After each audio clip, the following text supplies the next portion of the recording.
कहानी की शुरुआत में हम एलेक्स और बेन को देखते हैं जो कि एयरपोर्ट पर अपनी फ्लाइट का इंतजार कर रहे थे। एलेक्स को डेनवर जाना था और वहीं बेन को बाल्टीमोर। बेन एक सर्जन है और उसे एक बच्चे का इमरजेंसी ऑपरेशन करना है, लेकिन मौसम खराब होने की वजह से उन दोनों की ही फ्लाइट्स कैंसिल हो जाती है। तभी एलेक्स देखती है कि बेन को भी जल्दी में कहीं जाना है, इसलिए वो उसके पास जाती है और वो दोनों आपस में बात करके एक प्राइवेट प्लेन हायर करने का डिसाइड करते हैं। वो लोग प्राइवेट प्लेन के लिए वॉल्टर से मिलते हैं और वॉल्टर उन्हें $500 में पहुंचाने के लिए मान जाता है। फिर कुछ देर बाद वो दोनों प्लेन के अंदर बैठ जाते हैं और वॉल्टर अपने साथ अपने कुत्ते को भी ले आता है। अब कुछ दूर तक सफर करने के बाद उनको सामने एक तूफान आता हुआ दिखाई देता है। अब क्योंकि वॉल्टर ने अपनी जर्नी के बारे में किसी को नहीं बताया था, इसलिए कोई भी रेडियो पर उसकी हेल्प करने के लिए नहीं होता। तभी अचानक वॉल्टर को हार्ट अटैक आ जाता है और प्लेन के ऊपर से उसका कंट्रोल हट जाता है। फिर बेन जब वहाँ पर उसको चेक करता है तो वो समझ जाता है कि ये हार्ट अटैक ही है। अब बिना पायलट के प्लेन क्रैश होने लगता है और बेन और एलेक्स सीट बेल्ट बांधकर पीछे की सीट पर जाकर बैठ जाते हैं। तभी उस प्लेन का पीछे का हिस्सा एक पहाड़ की चोटी से टकराकर टूट जाता है और वो प्लेन पहाड़ की एक चोटी पर जाकर क्रैश हो जाता है। कुछ देर बाद जब बेन को होश आता है तब तक रात हो चुकी होती है। वो एलेक्स को देखता है तो एलेक्स जिंदा तो होती है लेकिन वो बेहोश पड़ी थी।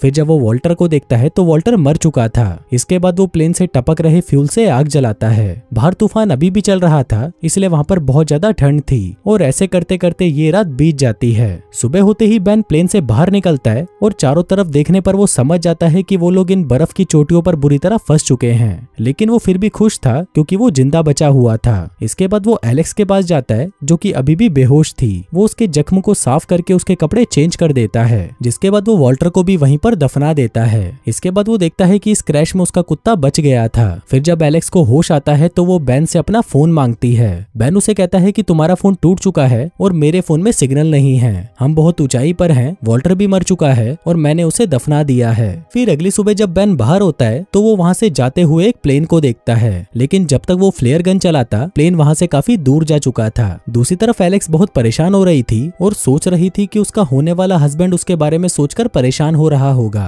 क्योंकि किसी को भी ये नहीं पता था कि वो दोनों प्राइवेट प्लेन से आ रहे हैं। अब ऐसे ही 3 दिन बीत जाते हैं और अब उनके पास ज्यादा खाना भी नहीं बचा था, इसलिए एलेक्स कहती है कि हमें यहाँ से चलना चाहिए। बेन उसे कहता है कि हमें यहीं रुकना चाहिए क्योंकि तुम्हारे जख्म की वजह से तुम ज्यादा नहीं चल पाओगी। इसके बाद बेन एक पहाड़ी पर जाकर चेक करता है कि आसपास कोई बस्ती तो नहीं, लेकिन उसे दूर दूर तक वहाँ पर कुछ नहीं मिलता। दूसरी तरफ एलेक्स बेन का सामान चेक करने लगती है और उसे वहाँ पर एक लड़की की फोटो और एक ऑडियो रिकॉर्डिंग मिलती है। वहीं वापस आते वक्त बेन एक पहाड़ी से फिसल जाता है और गिरते गिरते बचता है। कुछ देर बाद एलेक्स के पास वहाँ पर एक तेंदुआ आता है और वो उस कुत्ते को जख्मी कर देता है। इसके बाद वो एलेक्स के ऊपर भी अटैक करने लगता है, लेकिन तभी एलेक्स उसके ऊपर एक फ्लेयर गन शूट कर देती है, जिससे वो तेंदुआ वहाँ से भाग जाता है। कुछ देर बाद बेन वापस आता है और उस कुत्ते की पट्टी करता है। फिर जब वो बाहर निकलता है तो वो देखता है कि वो तेंदुआ वहाँ पर मरा पड़ा था। अब उन लोगों के खाने का इंतजाम तो हो चुका था, लेकिन उन लोगों को जल्दी से जल्दी यहाँ से बाहर निकलना था। तभी एलेक्स कहती है कि हमें नीचे जाना चाहिए, हो सकता है कि हमें वहाँ पर सिग्नल मिल जाए,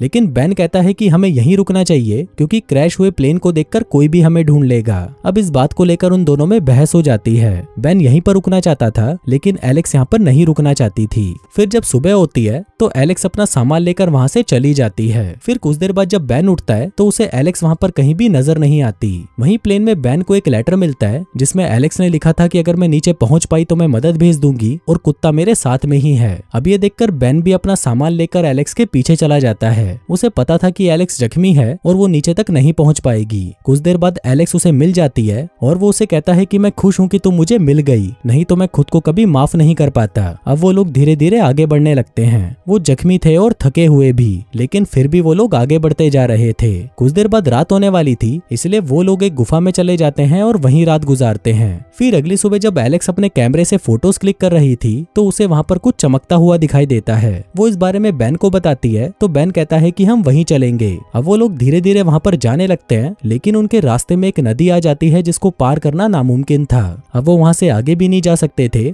और वापस मुड़कर पीछे भी नहीं जा सकते थे, इसलिए वो दोनों रात एक गुफा में गुजारते हैं और सुबह होते ही एक नया रास्ता ढूंढने लगते हैं। उन दोनों को ही पता था कि वो लोग मरने वाले हैं। फिर बेन एलेक्स को कहता है कि मेरी एक फोटो लो क्योंकि मुझे नहीं लगता कि मैं जिंदा बचूंगा। इस पर एलेक्स उसे बताती है कि उसने एक लड़की की फोटो ली थी जो मरने वाली थी और फोटो लेने के अगले ही पल वो मर गई, इसलिए वो बेन की फोटो नहीं लेना चाहती। अब वो लोग लगातार 3 दिन से चल रहे थे, लेकिन चलते चलते वो लोग आराम करने के लिए एक जगह पर बैठ जाते हैं। तभी वो लोग नोटिस करते हैं कि उनका कुत्ता गायब है, इसलिए एलेक्स बेन को उस कुत्ते को लाने के लिए भेज देती है। अब वो दोनों एक दूसरे को पसंद करने लगे थे लेकिन बोल नहीं पा रहे थे। फिर जब बेन उस कुत्ते को ढूंढ रहा था तो उसे एक घर दिखाई देता है। वो भागकर उस घर के अंदर जाता है और देखता है कि वो घर खाली था। दूसरी तरफ एलेक्स देखती है कि वो जमी हुई झील पर बैठी थी जिसकी सतह अब टूट रही थी। वहीं पर बेन भी ये सब देख रहा था और जब तक वो एलेक्स के पास पहुंचता एलेक्स उस बर्फीली नदी में गिर जाती है। फिर बेन जल्दी से उसे बाहर निकालता है और उसे उस खाली घर में ले आता है। एलेक्स जिंदा तो थी लेकिन उसके शरीर में पानी की कमी होने की वजह से वो बेहोश हो गई थी। तभी बेन को वहां पर एक सुई मिलती है जिसकी मदद से वो एलेक्स के शरीर तक पानी पहुंचाता है।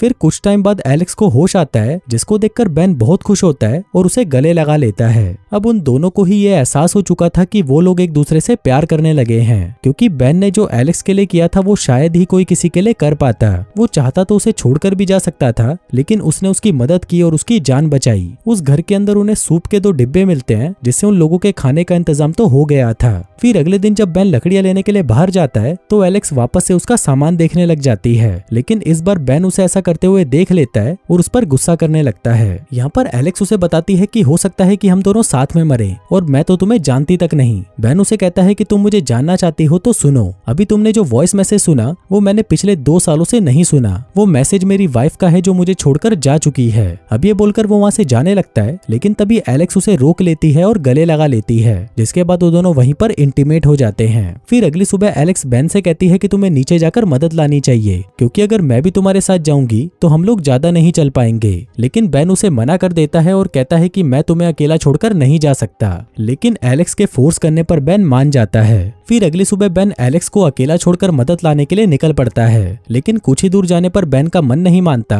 और वो उसे अकेला छोड़कर नहीं जाना चाहता था, इसलिए वो वापस आता है और उसे लेकर निकल पड़ता है। कुछ दूर चलने के बाद एलेक्स कहती है कि अब मैं और नहीं चल सकती, इसलिए बेन लकड़ी का एक स्ट्रेचर बनाता है और एलेक्स को खींचकर ले जाने लगता है। लेकिन इससे वो लोग बहुत ज्यादा थक जाते हैं, इसलिए वो दोनों एक जगह पर आराम करते करते सो जाते हैं। तभी वो कुत्ता आकर बेन को जगाता है और फिर बेन वहां पर देखता है कि कुछ ही दूरी पर एक लकड़ी का कारखाना है। ये देखकर बेन बहुत खुश होता है और वो एलेक्स को जगाता है, लेकिन अब उन लोगों के शरीर में बिल्कुल भी ताकत नहीं बची थी, इसलिए वो लोग चल नहीं पाते, लेकिन उन्हें कैसे भी करके वहां पर पहुंचना ही था। तभी एलेक्स बेन से कुछ कहने लगती है, लेकिन बेन समझ जाता है कि वो उससे क्या कहना चाहती है, इसलिए वो उसे कहता है कि तुम चिंता मत करो, ये राज ही रहेगा। फिर वो देखते हैं कि उनका कुत्ता गायब है तो बेन उसे ढूंढने लगता है, लेकिन तभी उसका पैर एक बियर ट्रैप में फंस जाता है। वहीं पर एलेक्स उसका पैर निकालने की बहुत कोशिश करती है, लेकिन वो नाकामयाब रहती है। बेन उसे कहता है कि तुम जल्दी से जाओ और किसी को मदद के लिए बुलाओ। फिर एलेक्स किसी तरह कारखाने की तरफ निकल जाती है और वो वहाँ पर वर्कर से मदद मांगती है। फिर जब बेन को होश आता है तो वो एक हॉस्पिटल में था। वो उठकर एलेक्स के पास जाता है और वो उसे कहती है कि अगर मैं आज जिंदा हूँ तो सिर्फ तुम्हारी वजह से। अब वो दोनों बातें कर ही रहे थे कि तभी वहाँ पर एलेक्स का होने वाला हस्बैंड मार्क आता है और बेन को एलेक्स की मदद करने के लिए थैंक यू बोलता है। अब वो दोनों ही समझ चुके थे कि अब उनके अलग होने का समय आ चुका है। फिर कुछ दिन बीत जाते हैं और बेन वापस अपनी जॉब में बिजी हो जाता है और वहीं एलेक्स भी मार्क के साथ रहने लग जाती है। लेकिन अभी भी वो दोनों एक दूसरे को बहुत मिस कर रहे थे और चाहकर भी एक दूसरे को भुला नहीं पा रहे थे। एलेक्स बेन को कॉल करती है लेकिन वो नहीं उठाता। फिर एक दिन एलेक्स कुछ फोटो बेन को भेजती है जो उसने तब खींची थी जब वो दोनों साथ में थे। अब बेन को ये फोटोज देखकर एलेक्स की याद आने लगती है और वो उसे फोन करके मिलने के लिए बुलाता है। फिर वो दोनों एक कैफे में मिलते हैं जहाँ पर एलेक्स को पता चलता है कि बेन अब ऑपरेशन नहीं कर सकता क्योंकि ठंड की वजह से उसकी उंगलियां अच्छे से काम नहीं करती। और वहीं एलिस ने भी अभी तक शादी नहीं करी। वो बेन को बताती है कि मार्क एक बहुत अच्छा आदमी है लेकिन मैं उससे शादी नहीं कर सकती। वो कहती है कि उस पहाड़ पर मुझे तुमसे प्यार हो गया था, मैंने खुद को बहुत रोका लेकिन मैं नहीं रोक पाई। इसके बाद वो दोनों एक दूसरे को गले लगाकर वहां से जाने लगते हैं, पर कुछ ही दूर जाने पर उन्हें एहसास होता है कि वो दोनों एक दूसरे के बिना नहीं रह पाएंगे, इसलिए वो दोनों दौड़कर एक दूसरे के पास आते हैं और गले लग जाते हैं। और दोस्तों इसी के साथ ही ये कहानी यहीं खत्म हो जाती है।